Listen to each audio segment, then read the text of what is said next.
We've all heard it before. Sitting is the new smoking. But is it true? What do the latest research studies actually say about how our sedentary lifestyles are affecting our health? Imagine this. You wake up, sit down for breakfast, head to work where you're sitting all day, and then, when you're done, you sit again for dinner and unwind in front of the TV. Sounds familiar, right? But what if I told you that all this sitting might be just as harmful as smoking? Let's dive into the science behind it. One of the most groundbreaking studies in this area was done by the Lancet Medical Journal in 2012. Researchers found that sitting for long periods, especially for more than 8 hours a day, can increase the risk of heart disease, diabetes, and even cancer. What makes this so alarming is that even if you exercise regularly, prolonged sitting can still be detrimental to your health. This study involved more than 1 million participants worldwide, and it found that sedentary behavior is a leading cause of early death. Now let's take a step into a 2015 study conducted by the University of Queensland in Australia. This study focused on the biological mechanisms behind the risks of sitting.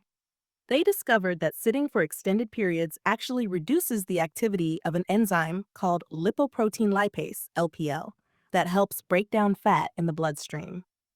When LPL activity is reduced, fat begins to accumulate in the body, increasing the risk of obesity and cardiovascular disease. The sample size for this research was around 10,000 participants, making it one of the most reliable studies on this topic. And it gets even more interesting.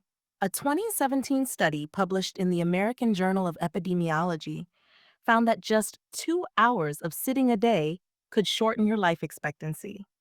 This research was done in the United States with a sample size of 92,000 people over a period of 10 years. The findings were shocking. Those who sat for longer periods had a significantly higher risk of premature death compared to those who kept moving throughout the day. But don't panic yet. The good news is that all is not lost, and you can fight back. Research shows that small changes can have a significant impact on your health. For instance, standing up for just 1 to 2 minutes every 30 minutes can help mitigate the risks of prolonged sitting. This is something you can easily implement in your daily life by setting a timer to remind you to stand up, stretch, or even walk around a bit. Another practical step from these studies is incorporating more movement into your routine. For example, you could walk while talking on the phone or take the stairs instead of the elevator. These small shifts can make a big difference in your long-term health. The key takeaway from this research is that it's not just about hitting the gym for an hour a day. It's about staying active throughout the day. A little movement goes a long way. As we explore more of this topic, remember, we're here to give you research-backed wisdom that empowers your mind. The research paper, where knowledge leads to action. So the next time you find yourself sitting for hours, remember the science and take that stand for your health, for your future.